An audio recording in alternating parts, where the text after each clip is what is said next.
really. Yo mga par, Keith Thurman may partida pala kay Pacquiao sa laban. At ang good news kay Casimero. Pero bagong lahat mga idol, suportahan nyo naman ang ating channel. Maraming salamat po.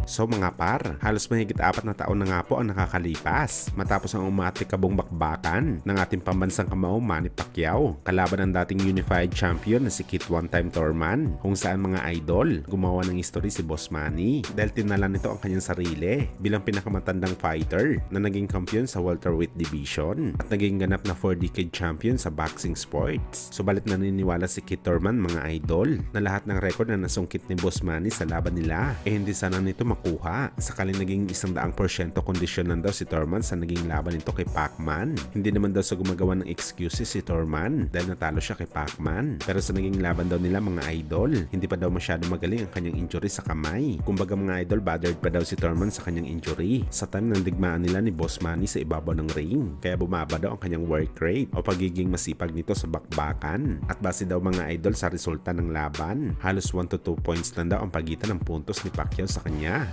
Kung 100% daw siya healthy mga idol, baka nalamangan niya daw sa puntusan ng Pinoy sa bakbakan. Pero gayon pa man mga idol, para kay Thurman, hindi daw siya nagbibigay ng excuses. Kasalanan niya daw kasi lumaban siya kay Pacman na may konting injury pa ito sa kanyang katawan.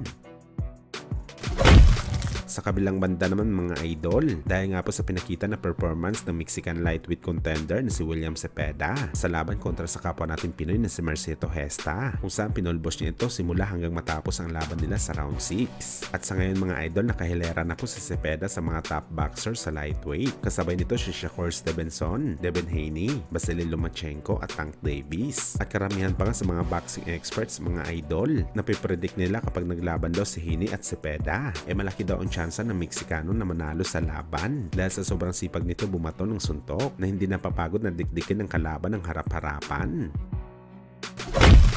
Samantala ang kampo ng Japanese monster na Naoya Inoue nagpapahapyaw na ng kanilang fight plan sa super bantamweight, kung saan mga idol meron na lamang 4 na laban ang Japanese monster sa 122 pounds bago tuluyan umakyat ng featherweight division. Una nga mga idol ang laban nito sa kapwa nito unified champion na si Marlon Tapales na posibleng gaganapin ang laban nila sa December. At guess what mga idol, ang susunod sa listahan ni Inoue walang iba kundi ang kanyang mortal na karibal na si General Casimero. Pangatlo dito mga idol ang 2 division champion na si Luis Pantera Neri. At ang huli nga sa listahan dito mga idol, ang dating unified champion na si Murodjon Akhmadaliev. Kung mapapansin nyo sa listahan ni Inoue mga idol, halos lahat sa kanila top boxer ng 122 pounds. Ibig sabihin nito mga idol, plano talaga linisin ni Inoue ang super bantamweight bago iwanan ang division at dumiretso sa 126 pounds. Kung saan mga idol, isa napakagandang balita naman ito para sa angas ng Pinas General Casimero. Dahil sa wakas mga idol, napag-uusapan na ang kanyang pangalan para sa potensyal na makakalaban ni Inoue. Pero gayon pa man mga idol, hindi ibig sabihin nito opisyal na ang fight plan ni Inoue. Marami pa po ang pwedeng mangyari dito.